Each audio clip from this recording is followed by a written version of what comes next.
I'm Laura Cummings from White Birch Books, and I'm here today at Sun TV with Ed Minyard to talk about his most recent book, Complacency, One Man's Story. Thank you for joining me today. Thank you for inviting me. I'm excited about this. This is going to be fun. Yeah. So, complacency. Tell me about it. Give me, what they call in the business the elevator pitch. The elevator pitch. Yeah, I've never been good with elevators, except when I worked on the 98th floor. I had a little working room. There you go. There you go. So complacency, one man's story. So it really comes out of my 40 plus years experience in the arena of risk and disaster response and crisis management and that sort of thing. I like to say that I was doing disaster preparedness and response before it was popular, before it was a term of art, right? Okay. And IT and so on and so forth. But what happens in those situations is in many cases we are out in the world responding to disasters in real time. Right. And those of us that are in the trenches look around at one another saying, man, if this went one more step, boy, it could really get tough. So looking at the world that we currently live in and all of the insanity that's going on from our own country to the rest of the world. Right. I really sort of took all of that experience and looked at all of the rest of this and saying, well, this is what might happen. This is what could happen. And many of the examples in the book and the scenarios in the books are things that I've actually had experience with. Okay. Some are a little more, artistic license. A little heightened. Yes, exactly. And then to take it a little further, and I have given presentations for ages on preparedness. Getting people's attention is the hard part. So my thought was if I could put it in the scope of a novel where people might be entertained by it, and then finish it off with some directions on how you might be better prepared in your own life and give some guidance in that space, maybe it would be a bit more impactful. So that was a little longer than an elevator pitch, but it still gets you the point across. Well, that's okay. So you thrill them, scare them, and then teach them. Indeed, that's a good way to put it. Yes, exactly. Okay. Yeah. So your main character in this book is Michael Conrad. Michael Conrad. A good everyman. Yes. Okay. So he lives in Bartlett in this book? Yes, he does. He lives in Bartlett in this book on a compound that is mostly mythical out there, because 100 acres in Bartlett and with some of the accoutrement that he has on the facility would be a bit of a stretch, but it's all doable. Everything that I've articulated in the book that exists on that compound is real world technology and really possible in the world. And some of it's actually deployed in certain places around the country, even now. Even with his 100 acres, he'd have a low tax rate in Bartlett. Yes, lower, which by the way is why I live in Bartlett. But that's a different story. So, yeah. So he's up there. So what role in does Bartlett or the Valley play? Because I think that's what's fun about some of these local books, when you recognize like a place or a person sometimes, or just something when you're reading a book, when you recognize a local place. I think that's fun as you're reading along. Go, wait, I know that. Sure. So what part does the Valley play? So the Valley plays an important part in the book. So Okay. Michael is a global operator in the realm of disaster response and preparedness and operations and that sort of thing. But his home is in the Mount Washington Valley. And I think if you look around, you will find a lot of former military people in the Mount Washington Valley. You'll find a lot of people with a more resilient mindset in the Mount Washington Valley. And, live free or die in a tax-free state doesn't hurt, all right, when it comes to making decisions that we're going to live. So, I like the concept of write what you know. I personally moved up here in 2006 when I married my wife, Joy Tarbell. And I've come to love the place, and I love it for all of those same reasons. You've got resources, you've got people who have a resilient mindset, you've got friendly people. I think you have the ability to have a survivable environment should anything actually occur in this regard. So in this case, this is where Michael's compound is. This is home base for him. Certainly, I don't believe that he expected all of the things to come around in the book. But in the course of that, he starts to develop these relationships throughout the valley with people and looks at the geography of the valley to make it a more defensible situation from some of the things that are put upon us. I see. Does he ever go to his favorite local bookstore? I'm sure he goes there quite frequently. Yes, indeed. I mean, why wouldn't he? You know, at the end of the day, right? Because that makes a very good home. I Yes. mean, that's something you have to look for. Yeah. So, as you say, you have to write what you know. And you can't just make a lot of this up. And so you, as you said, you're drawing on some very extensive experience here, 40 years. So how does somebody start in something like this? Do you just show up like, oh, there was a hurricane and you just show up with a broom one day? I mean, how does somebody get started in something like this? People do that. To be in the end of it that I am, you start by having about half your brain cells sucked out because you can't be of a solid mind and want to do what I've done for 20 plus years on the ground and 20 plus years prior in other aspects. But as far as contributing and helping, faith-based organizations, the American Red Cross, all of these organizations do have volunteer programs, and they do work to help train people. The problem in many disasters is that the humanitarian heart kicks in, and you want to rush in and help. But unless you've got some experience and something that you know you're bringing to that table, you have just as big a chance of becoming a part of the problem as it's a part of the solution. Now, you need to be sheltered. You need to be fed. You need to take advantage of some of these resources which were already scarce before you ever showed up. But getting affiliated with an organization to do it, I mean, group of rednecks that I happened to run into down in Louisiana after Hurricane Katrina, the Cajun Navy. It all started with the fact that everybody with a boat showed up. And every entrance ramp to an interstate which was flooded became a boat ramp. And they were picking people off rooftops. And they began to organize that, and now they're one of the most effective groups. The Cajun Navy it's not 501c3, and they're a very effective group to get out there, and they work all over the world now. So, but getting tuned in, you can start any way you want to start, but certainly if you've got something to bring to the table, it's always good to be able to offer it up. Right. Yeah. So how did you get into it? Well, it was, as I said, I'd been in the world of disaster preparedness and response when it came to information technology systems for decades, because it was a natural part. If I designed a network, I had to also be able to design a means for it to work if something were to break. Right? So disaster recovery was the term of art. In that space, and then of course cybersecurity came along, and that was about protecting things.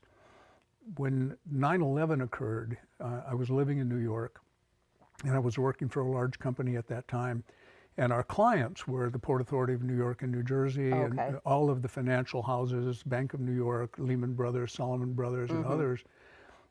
So when those towers came down, it was all hands on deck, and we began to help to restore the business practices of all of our clients down there. And it gave me a view that this work I had been doing up to this time with IT and disaster recovery could be more meaningful.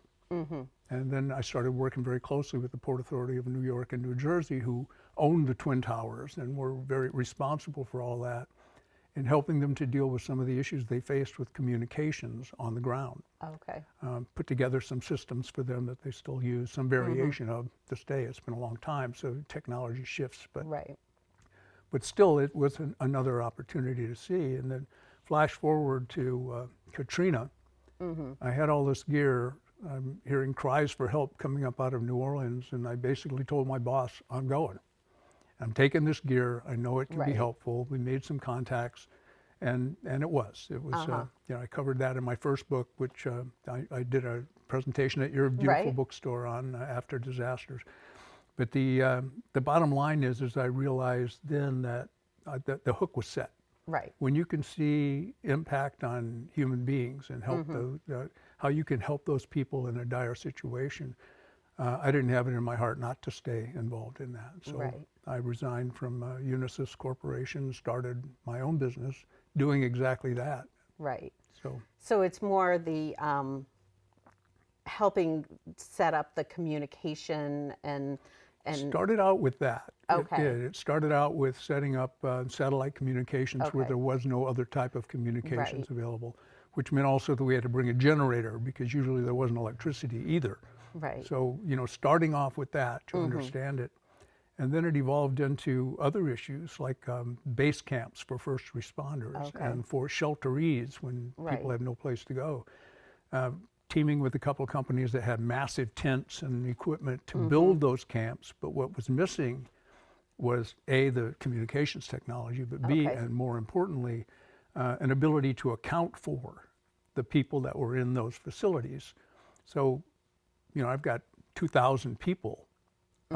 Nice to know, Right. that they're okay, who they are, where they're Right. from.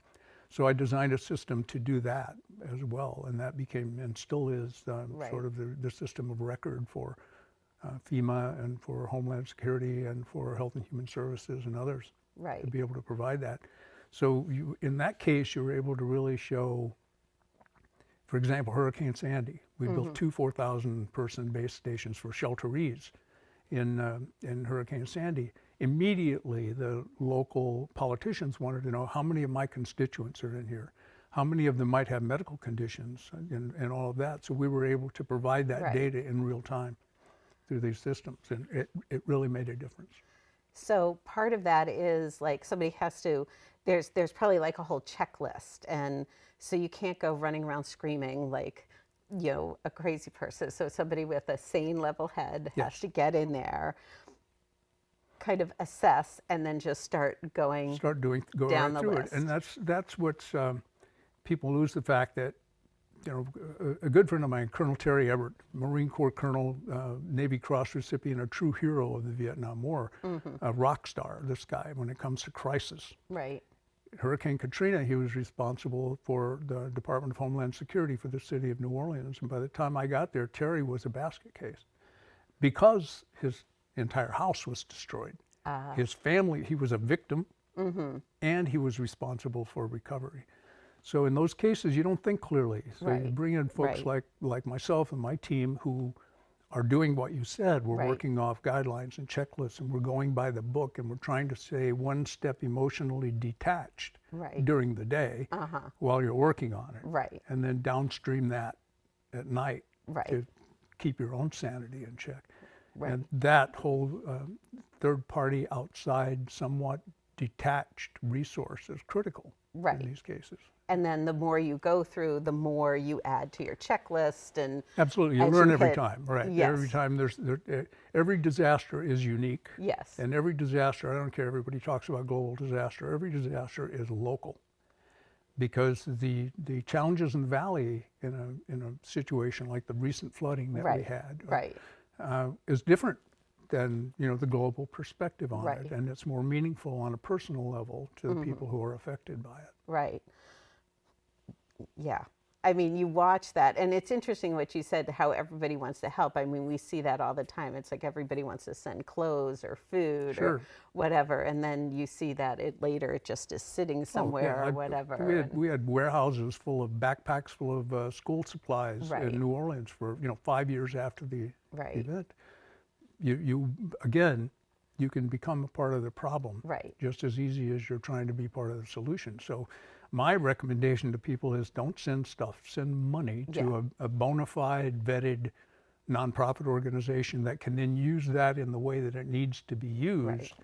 Might not be what you want to send them, Right.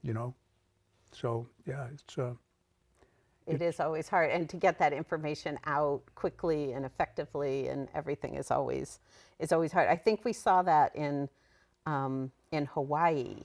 I Yes. feel like that information got out quickly there. yeah. Who to send it to, and and what to send. I feel like though that information came out quickly Yeah. there. So when you go, so you had your own company, and so did you attach to like either government or nonprofit or whoever needed you Yeah, type well, of thing? most of our work was done under the banner of one or another government agency. Okay. So, for hurricane response, for example, it was most of the time it was FEMA. Sometimes Okay. it was a state government and Okay. their entity. For the crisis at the border, the migrant situation, we built shelters for unaccompanied alien children around and operated them. And we worked for the Office of Refugee Resettlement under Health and Human Services.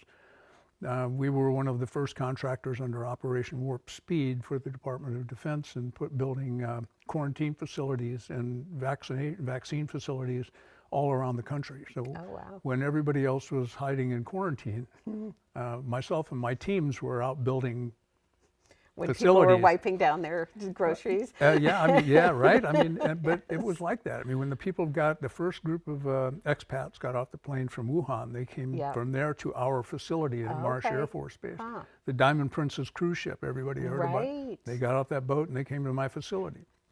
They were built just them glad all. to get off that boat. Oh yeah, and I can't Yes. blame them, you know. And but yeah, I mean, it just depends. And in many Wow. cases, we did work for, when I worked for nonprofits, Eagles Wings Foundation is a classic example.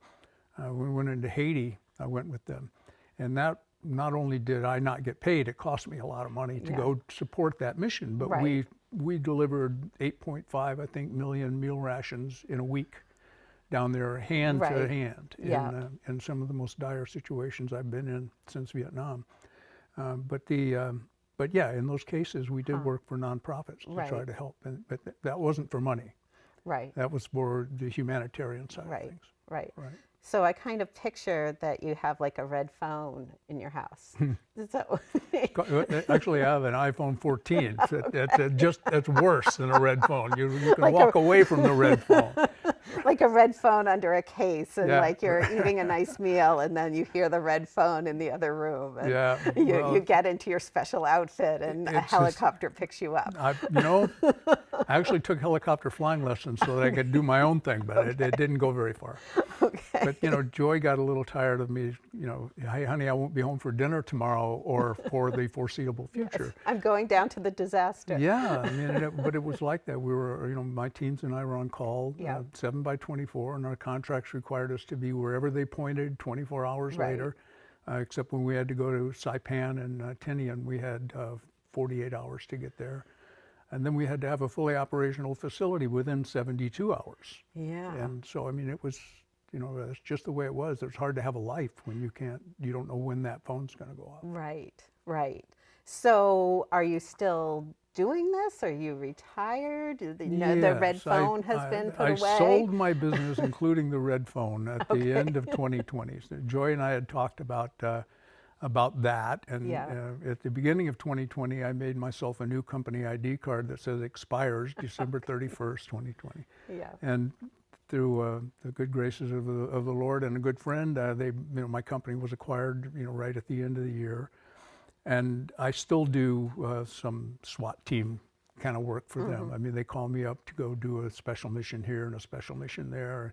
I continue to do cybersecurity consulting for private Okay. sector and public sector companies as well as it. But sleeping in tents and sharing a porta potty with a few hundred people I've never met before is kind Okay. of, I've moved that That's to the back. done. Yeah. That's done. So when Yeah. you see a disaster, you don't. Don't even talk about that. Okay, part. you Yeah, don't no. When I itch see a to- disaster, the blood starts boiling, and I Okay. start foaming at the mouth and chomping at the bits, and want to get engaged in doing something. And I still, I spend a lot of time on phones and organizing Right. a lot of stuff for Hawaii as well. I was on the phones and organizing, and my phone starts ringing. Right. And I get a lot of calls from people who want me to go, Right. and it's hard for me to say no. I can't. I can't do it. Yeah. I Because can't the make that experience commitment. doesn't go away, but The experience doesn't go away, and I'm able to offer that Right. experience and advisory from the house, which is right. better. I mean, it's one of those things where you can say, all right, I'll commit to 10 days, and then you get there, and it's like, yeah, Right. you can't do it in 10 days, Right. you know. Right. because yes, totally, I do, yes, you do have to, because you can, there's Zoom, there's technology that Yeah, allows you to be there right, without having to be there. right. I'm sure Joy appreciates it. So you mentioned your previous book, The After Disaster, and in a previous conversation, you were talking about maybe updating that Yes. and bringing that back out with some updates and adding to it with Yeah, I published After Disasters, An Insider's Perspective from the Heart of Chaos. I published that in 2012. oh yeah, And so I got involved in a few more things after right, 2012. unfortunately, yes. Unfortunately, and it's what's the old it's alluded to be a Chinese curse, but I can't find any sources for that. Right. But may you live in interesting times. Yes. And sadly, have lived in many interesting times. Right. And there's some good stories to tell. And in that book, you may or may not recall, but not only it's laying out not only what happens in these disasters, because there's the good, the bad, and the ugly. You've got the heroes, and as Mr. Rogers says, the helpers, and then you've got the people who are not so helpful and are trying their best to take advantage of it. And in the book, skating on the razor's edge of libel, and Right. I never published anything that wasn't already published by a major periodical, but I don't hold back as to what has happened, because what you have is an opportunity to learn from that. Right. You have an opportunity to be aware and not to be taken advantage of. If it's too good to be true, it's too good to be true. Guarantee it. So yes, so I'm in the process now of reworking that book and plan to add some more items and re-release it. And, since I've started writing, I've actually written 2 other books as well, that are not about disasters. Well, there's some disasters in it, but and maybe writing it was a disaster. I don't know, but. The Case is the first of the novels, and then its sequel, Decisive Judgment, is another, right? And one technical book on developing and conducting tabletop exercises for cybersecurity work, simply because I needed to keep my CEUs up for my certifications. Oh, right? there you go. There you go. So as a big proponent of being prepared, Yes. okay, and so if you were going to give some tips,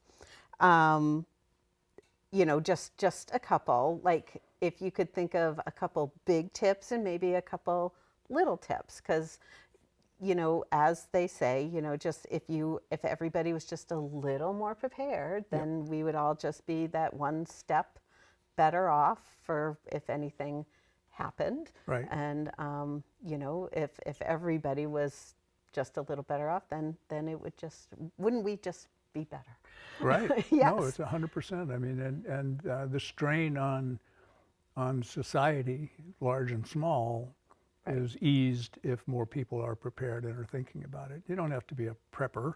Right. It's my son said to me, "Dad, my friends think you're a prepper," and I said, "Well, no, but I am prepared." Right. So it's about how far do you want to go with it, and you have to look at that from what you yourself are philosophically prepared to do. Right.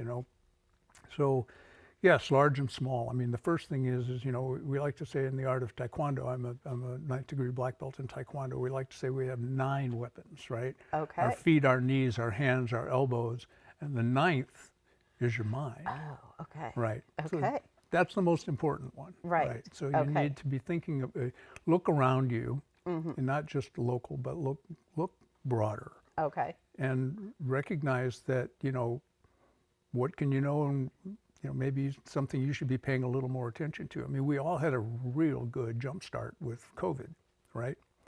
I mean, toilet paper, paper towels, pick a sanitary product. Right. So should you have some of that stashed around? Well, yeah, you probably should. A lot of junk mail coming in the mailbox right now. I mean, you could, get plenty of opportunity to save some paper, but but yes, I mean, I think that you think about the things that make you live long, right? Right. One of them is, and the most important one, is water. So how can you be prepared to ensure that you will have clean water, right? So the basic thing is if you know something's coming, and by the way, I think a hurricane is the only thing you can see coming, or a major weather system that might impact you. We always recommend fill your bathtub with fresh water. Right. It'll come in handy in more ways than you might imagine. But you need to drink. You need to have water. Secondly, in that same vein is because you don't know what your water source might be, consider buying an inexpensive life straw. It's a filtering system that you can basically drink out of a mud puddle with it, and it filters it out. People who are camping and hiking in the woods, most are going to have them already. Right. So you need to think like that. There are larger scale systems too, particularly a solution called a Birch filter. I don't really want to go in. I'm not here to pump the volume on Birch, but it's a brand name that you can Google or look up on Amazon. And it's gravity fed. So you dump a bucket of unclean water in the top, and it drains through a set of filters and comes out in the bottom as surgically pure water. And it's not reverse osmosis, so it's not taking any minerals out. It's just cleaning all the bacteria and everything else out of the water. But it's something that doesn't take power to run, which is important. Right. In that vein, how do you get your water? So if you're on city water, that's one thing. They still have to pump it to you. Right. But if you're on a well, how are you protecting that well pump? How are you protecting, the ability to power that well pump? So there are lots of inexpensive, small solar generators with a solar panel that are not overly expensive. But if I have a well, and I do, there would be solar, and there is, to be able to just have that one thing to go forward. And then, again, if you're thinking about the longer term preparedness, you need to think about what you're going to eat as well. Joy and I are both plant-based diet folks, so we can grow our own, but it's still a little more challenging if you're going to buy dehydrated foods these days. But it's clearly there's some great opportunities out there, and I list some of them in the book, where we talk about sources for that sort of thing that give you the ability to survive. And FEMA will tell you, if you go in and look at the FEMA website, and it's another great tip is to go on that FEMA website, and the links are in my book as well, so that you can make a plan. How are you going to conduct yourself in a situation should it occur? Hopefully you never have to crack the cover on it. Right. But if you do, it'd be good to have it, right? Right. But FEMA will tell you, be prepared to be on your own for at least 72 hours. I say a week. Right. Because I've seen it, and I've seen how hard it is to get to everybody in that 72 hours. Right, right. Make sure when you're thinking about that you're not just thinking about those basics of food and water, but what about any medications that you might have or might need? Know who in your area might need your help. Who do you know that maybe isn't able to get out and get to the store or get to the drugstore and get their medications or whatever? Be a resource for that person. But you start thinking about these things of what do you have in your car? Winter weather up here particularly, right? Look where we're sitting right now. Every one of my kids got go bags for Christmas years ago, and they get refreshed about every other Christmas. Right. Having something in your car that'll get you home, some water, something warm, a space blanket or whatever, a means to take care of yourself if you get stranded on the road or go off the road. God forbid that should occur, but or maybe somebody else has. Right. Right. Having that kind of just a little bit of forethought in there so that you become one that's just a little more self-resilient as opposed to being victimized and having to call 911. Right. Hope you get through. Right. So you're not the one that needs help, hopefully, so you could be the person who could maybe help your neighbor. Maybe help. Absolutely right. Yeah, exactly. And everything, yes, which is what always reminds me of my father in the winter.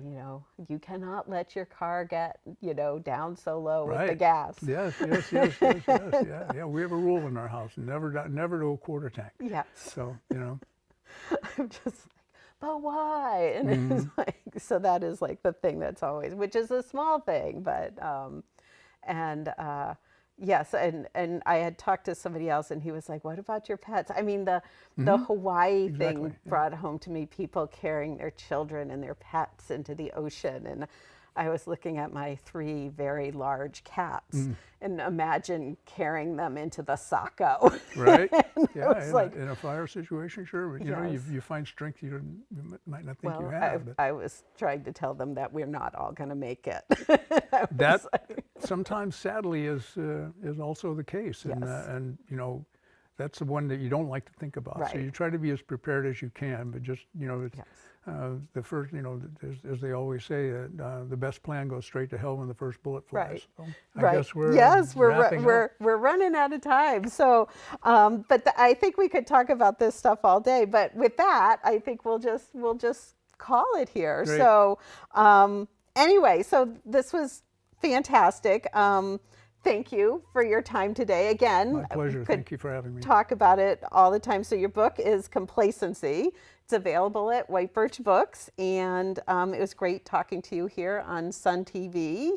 And yeah, so thank you for joining me today. Thank you very much. Thank you all. Thank you.